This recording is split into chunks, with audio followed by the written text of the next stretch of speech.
నాట్యమాడినాయి, నడి వీధిలో నడిపాయి, నోరు తెరువలేదాయ ప్రేమ, బదులు పలుకలేదాయ ప్రేమ, నోరు తెరువలేదాయ ప్రేమ, బదులు పలుకలేదాయ ప్రేమ. ఇది ఎవరి కోసమో,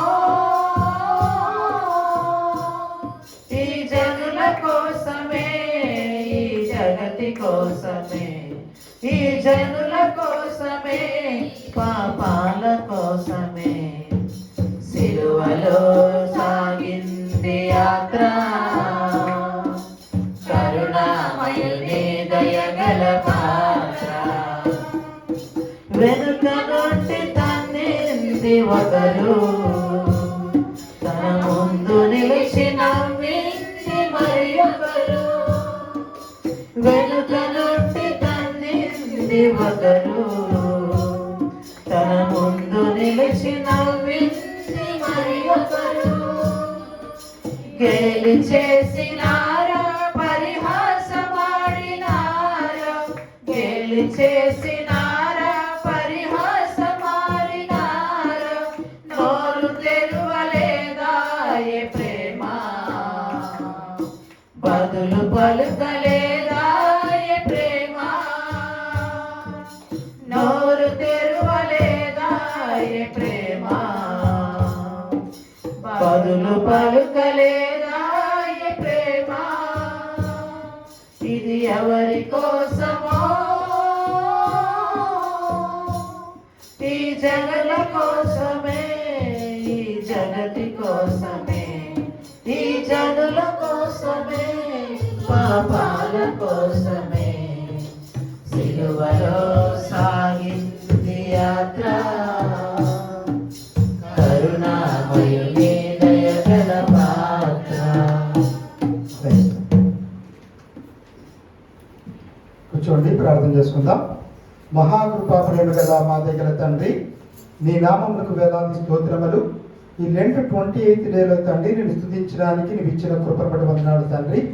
ఈ సమయంలో నీ వాక్యాన్ని వెలువడించడానికి బ్రదర్ సామ్యూల్ గారికి పరిశుద్ధాత్మ నడుపుకు దయచేయండి తండ్రి. ప్రతి ఒక్కరు కూడా దీని ద్వారా తెరవండి, నీ వాక్యం నాటబడి ఫలించడానికి సహాయం దయచేయండి. అదేవిధంగా ఈరోజు బర్త్డే జరుపుకున్న పాస్టర్ గారిని కూడా ఆశను దీవించమని, మా మధ్యలో ఉన్న బిడ్డలందరినీ కూడా నువ్వు పేరు పేరున జ్ఞాపకం చేసుకుని ఆశను దీవించమని మా ప్రభువు యేసుక్రీస్తు ద్వారా వినయంతో వేడుకొనుచున్నాము తండ్రి, ఆమేన్. ఈ సమయంలో దేవుని వాక్యాన్ని వెలువరించడానికి బ్రదర్ సామ్యూల్ గారిని చప్పట్లు కొట్టి ఆహ్వానిద్దాం.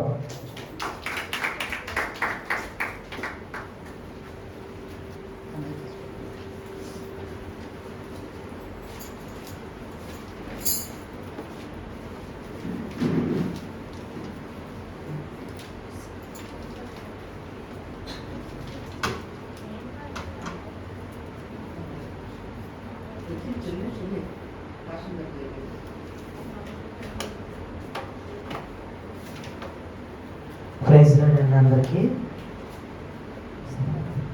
సమయంలో మరి Lentలోని 28వ మరి శ్రమకాల ధ్యాన కూడికకి వచ్చిన మీ అందరికీ కూడా మరి యేసుక్రీస్తు వారి నామములో మీ అందరికీ వందనాలు తెలియజేస్తున్నాను.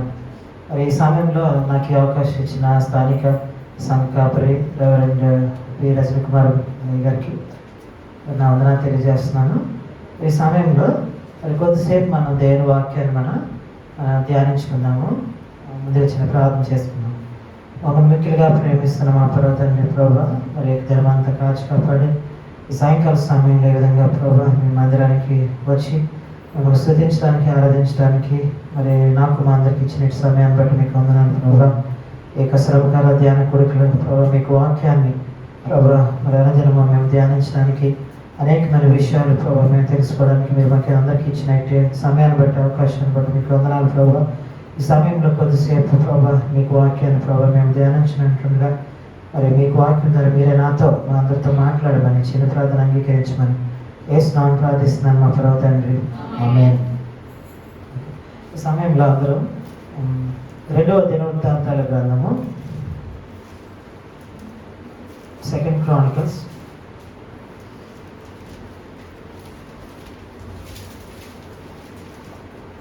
33వ అధ్యాయము 33rd చాప్టర్ 12th verse 12వ వచనం చదివాము. అతడు శ్రమలో ఉన్నప్పుడు తన దేవుడైన యెహోవాను బతిమాలుకొని తన పితరుల దేవుని సన్నిధిని తను తాను బహుగా తగ్గించుకొని 11. ఆయనకు మొరలిడగా ఆయన అతని విన్నపములను ఆలకించి యెరూషలేమునకు అతని రాజ్యంలోనికి అతని తిరిగి తీసుకొని వచ్చినప్పుడు యెహోవా దేవుడై ఉన్నాడని మనష్షే తెలుసుకొనెను. సో ఇక్కడ మనం చదువుకున్న వచనము 2వ దినవృత్తాంతాల గ్రంథము 33వ అధ్యాయము 12వ వచనం మనం చూసినప్పుడు, అంటే ఇది ఎవరి గురించి మరి చెప్పబడింది అంటే మనష్షే, ఒక రాజు గురించి చెప్పబడింది. మరి మనష్షే ఎవరు అని మనం చూసుకున్నప్పుడు హిజ్కియా రాజు గారు ఉన్నారు కదా, హిజ్కియా రాజు గారి యొక్క కుమారుడు అనమాట. మరి ఇక ఇశ్రాయేలీయులు అలాగే యూదా ఆ ప్రాంతంలో, ఇశ్రాయేలీయులు యూదా ప్రాంతంలో రాజులు మరి పరిపాలించారు మనకు తెలుసు. ఆ పరిపాలించినప్పుడు వారి యొక్క తదనంతరం వారి యొక్క కుమారుల్ని రాజులుగా చేసేవారు. అదందరికీ మనకి తెలుసు. రాజుగారు చనిపోయిన తర్వాత వాళ్ళ కుమారుడు, ఆయన మళ్ళీ కొంతకాలం పరిపాలన చేసిన తర్వాత వాళ్ళ సన్నం, అలాగా కింగ్డమ్ అన్నది అలా సక్సెసర్స్కి ఇస్తూ వస్తారు మనకు తెలుసు. అలాగే మరి హిజ్కియా మరి రాజు చూసినప్పుడు ఆయన ఎంతో మరి దేవునికి విధేయతగా మరి ఆయన దేవునికి ఇష్టపూర్వకంగా జరిగించి మరి అలాగే ఉపవాస దినం పాటించి కన్నీళ్లు విడుచు మరి దేవుని దగ్గర నుంచి ఆయన మరి ఆయుష్ను పొందుకున్నారు. అలాగే అనేకమైన విషయాల్లో దేవుడు ఆయన్ని ఆశీర్వదించారు. ఆయన తాను పూనుకొన్న సర్వ ప్రయత్నములందు వర్ధిల్లారని పోయినసారి గతంలో మనం నేర్చుకున్నాం. మరి వాళ్ళ కుమారుడు ఎవరు? మనష్షే, ఈ హిజ్కియా యొక్క కుమారుడు. ఈ హిజ్కియా గారు చనిపోయిన తర్వాత మరి యాజ్ యూజువల్గా ఆయన తండ్రి గారు చనిపోయిన తర్వాత కుమారుడికి రాజ్యం అన్నది ఇచ్చారు. ఎవరు? మనష్షే. ఇదే 33వ అధ్యాయము 1వ వచనంలో మనం చూసినప్పుడు మనష్షే ఏళ్ళను ఆరంభించినప్పుడు 12 ఏళ్ల వాడే యెరూషలేములో 55 సంవత్సరములు ఏలెను. ఇంచుమించు మరి 55 సంవత్సరాలు మరి యెరూషలేముని పరిపాలించారు అని చూస్తాం. మరి మనం చదవబడిన వాక్యంలో మనం చూసినప్పుడు ఆ పై భాగాలు మనం చూసినప్పుడు ఆయన మనష్షే తన తండ్రి ఏ విధంగా అయితే మరి నీతిగా యథార్థంగా మరి ఆయన జీవించాడో, మరి ఆయన తండ్రి పరిపాలించిన టైంలో యెహోవా మందిరంలో నిత్యము సేవ జరుగుతూ ఉండేది. యెహోవా మందిరానికి ఆ యొక్క దహన బలులు ఎక్కువ నిత్యము జరుగుతూ ఉండేవి. ఆయన రాజ్యం అంతా సుభిక్షంగా, చాలా ప్రశాంతంగా, చక్కగా ఆయన జనులందరినీ చాలా ఎంకరేజ్ చేస్తూ మరి దేవుని గురించిన అనేకమైన విషయాలు, ధర్మశాస్త్ర విషయం అందే కానీ, దేవుని మందిర సేవ విషయం అందే కానీ, ధర్మ మందిర విషయం కానీ, అన్ని విషయాల్లో ఆయన చాలా మాదిరికరమైన జీవితం జీవించారు. కానీ కుమారుడి దగ్గరికి వచ్చేటప్పటికి మనష్షే, ఈ కుమారుడి దగ్గరికి వచ్చేటప్పటికి ఆయన ఇంకా యెహోవా మరి దేవుని దృష్టికి చాలా చెడు నడత ఆయన నడిచాడని రాయబడింది అనమాట. 2వ వచనం చూద్దాం. 33వ అధ్యాయం 2వ వచనం మనం చూసినప్పుడు,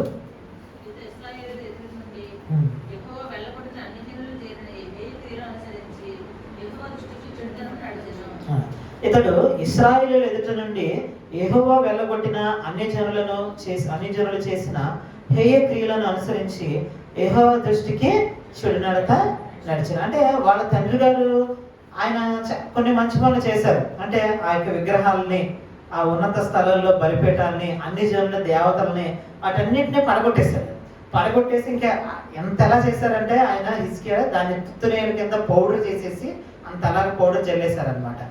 అంతలాగా అసలు ఏమి లేకుండా మన నామరూపాలు లేకుండా చేస్తారంటారు కదా, అలా చేసేసారు. అలా చేసేస్తే మళ్ళీ కుమారుడు ఏం చేస్తున్నాడు? మళ్ళీ అవన్నీ తండ్రి ఏవైతే పడగొట్టేశాడో వాటన్నిటినీ ఈయన తిరిగి కట్టాడు. తిరిగి కట్టడం మళ్ళా అలా చేయడం కంటే ఉన్నత స్థలములను తిరిగి కట్టించి 3వ వచనంలో ఇతడు తన తండ్రి అయిన హిజ్కియా పడగొట్టిన ఉన్నత స్థలములను తిరిగి కట్టించి బయలు దేవతకు బయలుపీఠములను నిలిపి దేవతా స్తంభములను చేయించి ఆకాశ నక్షత్రములన్నింటినీ పూజించి కొలిచాను. అంటే ఆకాశ నక్షత్రాలని పూజించాడంట. ఆకాశ నక్షత్రాలకి ఒక దేవాలయం కూడా కట్టాడు. అంటే సృష్టికర్తను మరి మర్చిపోయి సృష్టిని పూజిస్తున్నాడు అనమాట. సో మరి ఇప్పుడు కూడా మరి ఆకాశంలో నక్షత్రాలు, ఆకాశంలో వింతలు అవన్నీ జరుగుతున్నాయి చూసి వాటిని గురించి ఏమో ఏం జరుగుతుందని భయపడేవాళ్ళు ఇప్పటికీ కూడా ఉన్నారు. అవి ఆ ఆకాశంలో జరుగుతున్న వింతలు కానీ, ఆ ఆకాశ నక్షత్రాల్లో మార్పులు కానీ అవేమైనా జరిగినప్పుడు వాటిని గురించి అలా ఆ మార్పులు జరుగుతున్నప్పుడు, లేకపోతే వాటి గురించి మళ్ళా వాళ్ళ దోషాలు ఏవో పోవటానికి అని చెప్పేసి వాటికి సంబంధించిన పూజలు కూడా చేస్తూ ఉంటారు ఈ రోజుకి కూడా. అంటే అప్పట్లోనే ఇతను మనష్య రాజు, ఇతను ఆకాశ నక్షత్రంలోను మరి పూజించి కొలిచాను అని ఉంది. ఆకాశ నక్షత్రాలన్నిటినీ పూజించి కొలిచినాను. అలాగే అంతకన్నా కాదు, అంటే ఎందుకు మరి ఈయన చేసిన క్రియలని హేయ క్రియలు, అంటే యెహోవా దృష్టికి, దేవుడి దృష్టికి చాలా అసహ్యమైన క్రియల కింద దేవుడు రాయించారనమాట. ఇంకా ఏం చేశాడు? అంత దేవుడి దృష్టికి అసహ్యమైన హేయమైన క్రియలు అనేది మనం చూస్తే అతను ఏం చేశాడంటే, అతను 5వ వచనంలో, మరియు యెహోవా మందిరపు 2 ఆవరణంలో అతడు ఆకాశ నస్త్ర సమూహమునకు బలిపీఠమును కట్టించాను. అలాగే బెన్ హిన్నోము లోయందు అతడు తన కుమారులను అగ్నిగుండంలో నుంచి దాటించారు. ఈ రీసెంట్గా మనకు కొన్ని రోజుల క్రితం నేను పేపర్లో కూడా చదివాను. ఒరిస్సాలో ఒక ఆవిడ సంథింగ్ ఇలా మూఢనమ్మకాలను బట్టి ఇంకేదో జరుగుతుందని చెప్పేసి కన్న కొడుకుని అగ్నిలో చేసేసినారు. సో ఎంత దారుణమైన పరిస్థితి. అంటే ఎక్కువగా మూఢనమ్మకాలు, ఏదో జరుగుతుంది నాకు అన్నట్టుగా రీసెంట్గా పేపర్లో వచ్చిందనమాట. సో అవన్నీ కూడా అంటే తన కుమారులను అగ్నిలో గుండా దాటించాడంట. అలాగే ముహూర్తాలను విచారించాడంట. ముహూర్తం అంటే ఏంటి? సమయం. సో మరి ముహూర్తాలను కూడా విచారించేవాడు. ఇవన్నీ కూడా దేవునికి ఇష్టం లేని కార్యాలు అనమాట. ఒకవేళ మనం కూడా మన జీవితంలో ఒకవేళ ముహూర్తాల గురించి చూస్తున్నామంటే అది దేవునికి అయిష్టమైన కార్యం అనమాట. ముహూర్తములను విచారించు, మంత్రములను, చిల్లంగితనములను, వాడికి చేయు కర్ణ పిశాచులను, సోదెగాండ్రతోనూ సాంగత్యించు. సోది చెప్పించుకుంటూ ఉంటారు. ఆ ఇంటికి వచ్చి సోది చెప్తా ఉంటది, ఇలాగ వస్తుంది, నీకు అలా జరుగుతుంది, ఇలా జరుగుతుంది అంటది. అదేవో వచ్చి మన దగ్గర ఏవో కొన్ని బియ్యం కానీ డబ్బులు కానీ తీసుకుని వెళ్ళిపోతుంది. సో అలా సోది కూడా చెప్పించుకున్నాడంట. అంటే దీని అంతటిని మనం చూస్తే దేవుని మీద ఆధారపడకుండా, దేవుని దగ్గర విచారం చేయకుండా, తన పితరులైన మరి దావీదు గారు యెహోవా యొద్ద విచారం చేసేవారు దేనికైనా సరే. అలాగే తన తండ్రి హిజ్కియా ఉపవాసం ఉండి దేవుని దగ్గర కనిపెట్టుకునేవాడు. ఇవన్నీ విచారం చేయకుండా ఎవరి దగ్గర చూస్తున్నాడంట? సోదిగాండ్రు, అంటే భవిష్యత్తు జ్ఞానం, భవిష్యత్తు చెప్పే సోదిగాండు. ఇక్కడ మనదంటే దాన్ని ఏమంటారు? జ్యోతిష్కులు ఉంటారు. ఇప్పటికే సోదిగాండు ఉన్నారు. అంటే దేవుణ్ణి విడిచిపెట్టి సోదిగాండ్రు, ఒకవేళ దేవుని దగ్గర విచారించకుండా సోదిగాండ్ర దగ్గర కానీ, జ్యోతిష్యులు కానీ, లేకపోతే ఎవరన్నా నీకు భవిష్యత్తు చెప్తారు, లేకపోతే జరగబోయేది చెప్తారు అని ఏమన్నా కానీ మనం వాళ్ళ దగ్గరికి వెళ్తున్నామేమో మనం ఒకసారి ఆలోచించుకోవాలి. అంటే ఇవన్నీ కూడా కర్ణపించ మంత్రాలు, కొంతమంది మంత్రం వేస్తారు, మంత్రం వేస్తూ ఉంటారు. ఆ మంత్రం వేస్తే సంథింగ్ ఏమి దుష్ట శక్తులు రాకుండా ఉంటాయని రకరకాల నమ్మకాలు అనమాట. ఆయన ఇవన్నీ అతను పాటించాడు. ఎవరు? ఈ మనషే. మంత్రములను, చిల్లంగితనములను, వాడికి చేయు కర్ణ పిశాచులను, సోదెగాండ్రతో సాంగత్యం చేయొచ్చు, యెహోవా దృష్టికి బహుగా చెడు నడుచు ఆయనకు కోపం పుట్టించాను. సో ఇవన్నీ కూడా చేశాడంట. మనం అనుకుంటాం తాగితేనే పాపం, వ్యభిచారం చేస్తేనే, లేకపోతే అబద్ధం ఆడితేనే, ఇవన్నీ ఇప్పుడు చాలా ఈ ముహూర్తాలు చూడడం, లేకపోతే సోదిగాండ్రతో చేయడం, ఇవన్నీ ఇప్పుడు జరుగుతున్నాయి అనమాట. ఆకాశ నక్షత్రములు వాటి గురించి చూడడం, తెలియకుండా సూర్యునికి నమస్కారం చేయడం, ఇవన్నీ సృష్టి. ఆయన మనకందరికీ ఆయన సృష్టిని ఇచ్చాడు మనం అనుభవించడానికి. సో సృష్టికర్తను వదిలిపెట్టి ఒకవేళ సృష్టిని కానీ మనం పూజిస్తే అది దేవునికి ఇష్టమైన వ్యతిరేకమైంది అన్నమాట. ఇవన్నీ చేసి దేవునికి కోపం పుట్టించాడు అనమాట. సో అందుకని దేవుడు చాలా కోపం వచ్చి ఆయన అసలు ఇతనికి ఆ రాజ్యాన్ని తీసేద్దాము అని అనుకుని అప్పుడు ఇతను తరతరములకి నా నామం ఉండినట్లుగా నేను ఆ మందిరాన్ని, సొలొమోను కట్టించిన మందిరాన్ని అది ఉందాం అనుకుంటే ఇతను మొత్తం ఇలా చేస్తున్నాడేంటి? మనష్షే మొత్తం తన తండ్రి ఏదైతే ఉన్నత దుర్గంలో అన్ని దేవతల విగ్రహాలు అన్ని పడగొట్టాడు, తిరిగి కడుతున్నాడు. అన్ని దేవుడికి కడుతున్నాడు. సోదిగండ్ర వైపు వెళ్తున్నాడు. ఆ దేవుని దగ్గర విచారం చేయకుండా మంత్రాల దగ్గర సంప్రదిస్తున్నాడు. ఇవన్నీ చేస్తున్నాడని చెప్పేసి మరి కొంతమంది వర్తమానికుల ద్వారా, దూతల ద్వారా మరి ఇది మంచిది కాదు, దేవునికి ఇష్టమైన కార్యం కాదు, ఇది దేవునికి అయిష్టమైన కార్యాలు నువ్వు చేస్తున్నావని కొంతమంది చేత వర్తమానం కూడా పంపించారట దేవుడు. 10వ వచనం చదువుకుందాం. యెహోవా మనష్షేకును అతని జనులకును వర్తమానములు పంపినను వారు చెవియొక్కకపోయి. చూడండి, మనష్షేకి అలాగే జనులకు కూడా చూడండి, రాజు ఎలాగైతే ఎలాగుంటాడో ప్రజలు కూడా అలాగే ఉంటారన్నమాట. యథా రాజా తదా ప్రజ అంటారు. అంటే రాజే వీటన్నిటికీ వ్యతిరేకంగా, దేవునికి వ్యతిరేకమైన కార్యక్రమాలు చేస్తుంటే జనులు ఇంకా వారు పంపినను వాళ్ళు అక్రమంగా ప్రవర్తించారంట. వర్తమానం పంపిన వారు చెవి ఒక్కకపోయేది. అప్పుడు ఇంకా దేవుడు ఏం చేశాడంటే తనకు ఒక గుణపాఠం రావాలని చెప్పేసి ఆయన ఆ పక్కన ఉన్న చుట్టుపక్కల ఉన్న శత్రు రాజుకి చేతులు తన పడేలాగా ఆయన అశ్షూరు రాజుని, కాబట్టి 11వ వచనం, కాబట్టి యెహోవా అశ్షూరు రాజు యొక్క సైన్యాధిపతులను వారి మీదకి రప్పించాను. మనష్షే తప్పించుకొని పోకుండా వారు అతన్ని పట్టుకొని గొలుసులతో బంధించి అతనిని బబులోనుకు తీసుకొని పోయి. అప్పుడు మరి ఎప్పుడైతే శ్రమ వచ్చిందో, తన గత జీవితం పైన మనం చదువుకున్నవన్నీ కూడా చాలా ఘోరమైన పాపం చేశాడు. సొంత కొడుకులు కుమారుల్ని అగ్నిగుండంలో పడేశాడు. అలాగే దేవత విగ్రహాలను నిలిపెట్టాడు. ఆకాశ నక్షత్రాలకి బలిపెట్టడం కట్టాడు. ఆ సోదిగండ్రతో సాంగత్యం చేశాడు. మరి మంత్రములతో సంప్రదించాడు. చిల్లంగితనం చేశాడు. మరి ఇవన్నీ కూడా దేవునికి అయిష్టమైన కార్యాలు, ఎంత ఘోర పాపంను తను చేశాడు. మరి అది చేసినప్పుడు మరి అతను అశ్షూరు రాజు చేతికి పెట్టినప్పుడు అప్పుడు అతడు మనం చదువుకున్న వచనం 12వ వచనంలో, అతడు శ్రమలో ఉన్నప్పుడు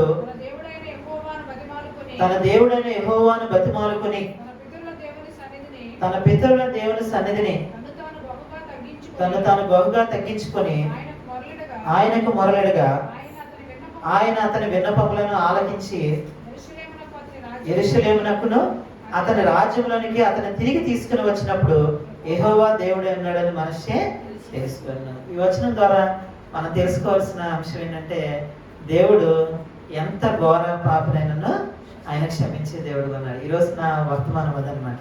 ఎంత ఘోర పాపనైనా సరే దేవుడు క్షమిస్తాడు. ఒకవేళ మన గత జీవితంలో మనషే ప్రవర్తించినట్టుగా, ఒకవేళ మన గత జీవితంలో ఒకవేళ ఏదన్నా ఇంకా తను అనుసరించిన విధానాలు కానీ మనం అనుసరించామేమో, మాట వలన, తలంపు వలన, క్రియ వలన దేవుని విరోధంగా ఒకవేళ పాపం చేసి ఉండొచ్చును. కానీ ఎంత ఘోర పాపనైనప్పటికీ కూడా దేవుడు ఆయన క్షమిస్తాడు అనమాట. ఆయన క్షమించి తిరిగి సమకూర్చే దేవుడుగా ఉన్నాడు. అక్కడ వాక్యం మనం చూసినప్పుడు ఆయన అతని విన్నపములను ఆలకించి యెరూషలేమునకును అతని రాజ్యంలోనికి అతన్ని తిరిగి తీసుకుని వచ్చి, అంటే మనకి కోల్పోయింది అయింది ఏదైనా తిరిగి ఆయన సమకూర్చే దేవుడు, ఆయన రాజ్యంలోనికి తిరిగి ఆయన్ని తీసుకొచ్చేవాడు అనమాట. మరి ఇది ఎప్పుడు జరుగుతుంది? మన పాపములను మనం ఒప్పుకున్నప్పుడు. అదే మన వాక్యంలో 2-3 వచనాలు చదువుకుందాము. 1వ యోహాను 1వ అధ్యాయం 9వ వచనం. మరి ఆనాడు మనషే తను చేసిన పాపములను తెలుసుకొని మరి బహుగా తగ్గించుకొని మరి ఆ శ్రమలో దేవుడిని జ్ఞాపకం చేసుకున్నప్పుడు, తన పాపములు ఒప్పుకున్నప్పుడు దేవుడు క్షమించి తిరిగి రాజ్యాన్ని ఆయన ఇచ్చి సమకూర్చాలన్నమాట. మరి అదే వాక్యంలో మన వాక్యంలో 1వ యోహాను రాసిన మొదటి పత్రిక 1వ అధ్యాయము 9వ వచనం. మన పాపములను మనం ఒప్పుకొని ఎడల ఆయన నమ్మదగిన వాడును నీతిమంతుడును గనుక ఆయన మన పాపములను క్షమించి సమస్త దుర్నీతి నుండి మనలను పవిత్రులుగా చేయను. అంటే ఇక్కడ ఏమంటున్నాడు దేవుడు? మన పాపములను మనము ఒప్పుకొని ఎడల. మరి ఈరోజు మనషే ఒప్పుకున్నాడు. ఆయన ఆ శ్రమలో కలిగినప్పుడు గొలుసులతో బంధించి అశ్షూరు రాజు బంధించినప్పుడు తను చేసిన పాపములను తను ఒప్పుకున్నాడు. మరి ఒప్పుకున్నాడు కాబట్టి దేవుడు క్షమించి మళ్ళీ ఆయన తిరిగి ఆయన సమకూర్చాడు అనమాట. అంటే దీని అర్థం ఏంటంటే, దేవుడు మన పాపములను మనము ఒప్పుకునేట్ల ఆయన నమ్మదగిన వాడును నీతిమంతుడును గనుక ఆయన మన పాపములను క్షమించి సమస్త దుర్నీతి నుండి మనలను పవిత్రులుగా మరి చేయను. మరి మరి పాపములను మరి క్షమించడానికి ఆయన ఒక్కడే అధికారం కలిగిన వాడు. మనం ఒక్కడే మనం చేసిన పాపాన్ని క్షమించమని యేసుక్రీస్తు ప్రభువు వారికి మనం మరి ఆయన ప్రార్థన చేసుకోవాలి, ఆయన దగ్గర ఒప్పుకోవాలి.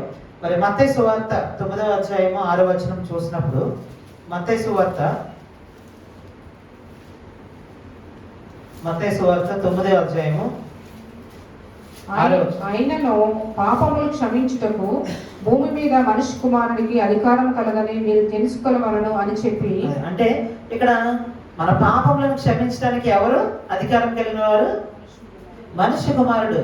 నేను చేసిన పాపాన్ని నా భార్య గాని, నా భార్య చేసిన పాపాన్ని నేను గాని, మీరు చేసిన పాపాలు నేను గాని, నేను చేసిన పాపాలు మీరు గాని ఎవరి పాపములను క్షమించలేరు. క్షమించడానికి ఎవరికి అధికారం లేదు.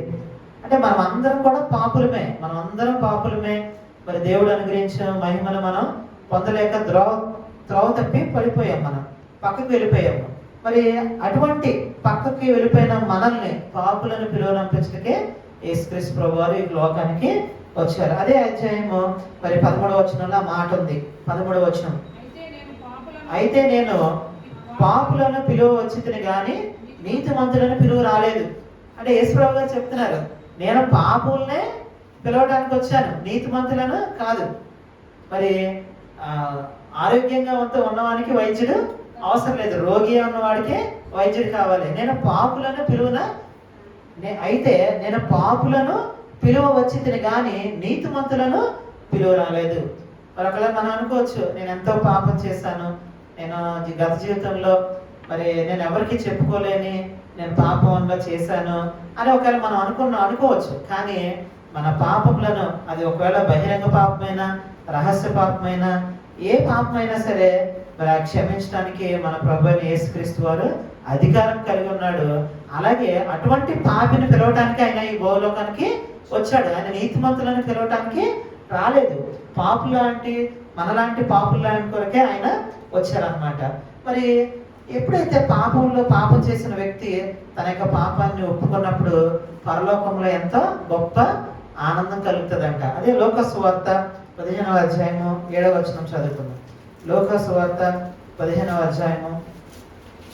అటువలే మారు మనస్సు అక్కరలేని 99 మంది నీతిమంతుల విషయమై కలుగు సంతోషము కంటే మారు మనస్సు పొందు ఒక్క పాపి విషయమై పరలోకమందు ఎక్కువ సంతోషము కలుగును. అంటే చూడండి, అంటే పాపి అంటే 99 మంది నీతిమంతులు ఉన్నా సరే అసలు ఆ వాళ్ళ ద్వారా వచ్చిన సంతోషం కంటే ఒక్క పాపి మరి మారు మనస్సు పొందు ఒక్క పాపి విషయమై పరలోకమందు ఎక్కువ సంతోషం కలుగుతుందంట. అంటే ఇక్కడ దేవుడు ఏం చెప్తున్నాడంటే, అంటే మనం ఏదైనా పాపం చేసినప్పుడు ఆ పాపంలోనే ఇంకా మనం అలాగా ఉండిపోకూడదు. మన పాపంలోనే మనం ఒప్పుకోవాలి. మనం నోటితో ఒప్పుకొని, దేవా నేను ఈ పాపం చేశాను, మీ పవిత్రమైన రక్తంతో నన్ను కడగండి, శుద్ధీకరించండి, మళ్ళీ ఇంకొకసారి ఆ పాపం చేయకుండా నాకు శక్తినివ్వండి, బలాన్ని ఇవ్వండి అని దేవుడిని అడిగినప్పుడు మరి ఎక్కువగా ఆనందించి దేవుడు మన పట్ల ఆనందించే దేవుడుగా ఉన్నాడనమాట. చివరిగా మరి తిమోతి రాసిన 1వ తిమోతి 1వ పత్రిక 1వ తిమోతి 1:15.